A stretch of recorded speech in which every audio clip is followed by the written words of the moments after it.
राधे राधे मैं YouTube family. आज मैं लेकर के आऊँ आपके लिए एक और नई कहानी, कॉफ़ी, कोरा और तुम।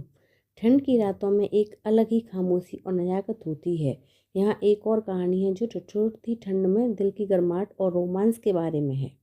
दिसंबर की वह रात बहुत सर्द थी। खिड़की के बाहर कोहरे ने पूरी दुनिया को सफ़ेद मखमल से ढक दिया था। शहर की शोर शराबे वाली गलियां आज खामोश थीं। बस दूर कहीं किसी कुत्ते के भौंकने की आवाज़ सुनाई दे रही थी। विक्की अपने छोटे से अपार्टमेंट की बालकनी में खड़ा था। उसने अपनी स्वेटर की आस्तीनें हाथों तक खींच ली थी। तभी पीछे से प्रीति आई। उसके हाथ में दो मग थे जिनसे गर्म भाप निकल रही थी। इतनी ठंड में यहाँ क्या कर रहे हो? अंदर चलो, वरना बीमार पड़ जाओगे, प्रीति ने मुस्कुराते हुए कहा और एक मग विक्की की ओर बढ़ा दिया। विक्की ने चाय थामते हुए प्रीति का हाथ छू लिया। उसके हाथ बर्फ जैसे ठंडे थे। उसने बिना कुछ कहे प्रीति का हाथ अपने हाथों के बीच ले लिया और उसे गर्माहट देने की कोशिश करने लगा। प्रीति ने अपना सिर विक्की के कंधे पर टिका दिया। दोनों खामोश थे, लेकिन वह खामोशी बोझिल नहीं थी। उस ठंडी रात में कॉफ़ी भी भीनी भीनी खुशबू और एक दूसरे का साथ हवाओं की कड़वाहट को भी मीठा बना रहा था। याद है हमारी पहली मुलाकात भी ऐसी ही एक सर्द शाम को हुई थी? प्रीति ने धीमी आवाज़ में पूछा। विक्की मुस्कुराया। कैसे भूल सकता हूँ? तुम्हारी बस छूट गई थी और तुम बारिश और ठंड में ठिठुर रही थी। मैंने तुम्हें अपनी जैकेट दी थी जो तुम आज तक वापस करना भूल गई हो। प्रीति खिलखिलाकर हंस पड़ी।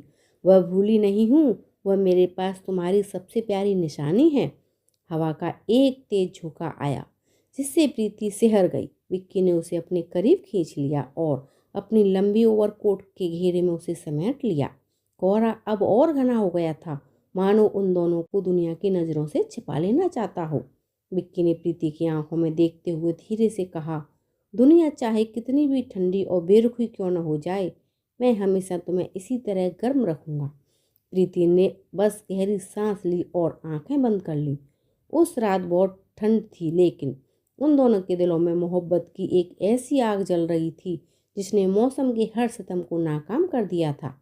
अगली सुबह जब उनकी आंख खुली तो मंजर पूरी तरह बदल चुका था। विक्की ने बालकनी का दरवाज़ा खोला तो ठंडी हवा के साथ बर्फ के बारीक कण अंदर आने लगे। रात भर की बर्फबारी ने पूरी वादी को सफ़ेद चादर से ढक दिया था। प्रीति देखो, बाहर देखो, विक्की की आवाज़ में एक बच्चे जैसी खुशी थी। प्रीति अपनी ऊनी टोपी पहनते हुए बाहर आई। सामने ऊंचे ऊंचे देवदार के पेड़ बर्फ से लदे हुए ऐसे लग रहे थे मानो कुदरत ने सफ़ेद लिबास पहन लिया हो। उन्होंने तय किया कि वे इस ताज़ा बर्फ पर टहलने जाएंगे। बाहर कदम रखते ही उनके जूतों के नीचे बर्फ के दबने की कुरुर कुरुर आवाज़ आने लगी। चारों तरफ इतनी शांति थी कि वे एक दूसरे की सांसों की आहट भी सुन सकते थे। अचानक प्रीति ने नीचे झुककर बर्फ का एक गोला बनाया और विक्की की पीठ पर दे मारा। ओ, तो अब जंग शुरू होगी, विक्की हंसते हुए चिल्लाया। अगले 10 मिनट तक उसकी बर्फीली ढलान पर खिलखिलाहटें गूंजती रहीं। वे बर्फ में गिरे, एक दूसरे पर बर्फ फेंके और अंत में थककर एक लकड़ी की बेंच पर बैठ गए जो पूरी तरह बर्फ से ढकी हुई थी। विक्की ने प्रीति के लाल पड़े चुके गालों को अपने हाथों से सहलाया।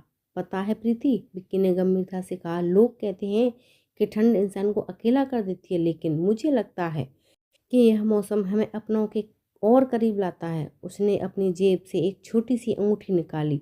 बर्फ की सफ़ेदी में वह हीरा और भी चमक रहा था। इस जमी हुई दुनिया के बीच क्या तुम वादा करती हो कि हमारी मोहब्बत की गर्माहट कभी कम नहीं होगी? प्रीति की आंखों में खुशी के आंसू झलक आए। उसने बस अपना सिर हिलाया और विक्की के गले लग गई। उस पल कड़कड़ाती ठंड में भी उन्हें जरा भी सिहरन महसूस नहीं हुई। पहाड़ों की वह खामोशी सुबह उनकी ज़िंदगी की सबसे खूबसूरत और गर्म याद बन गई थी।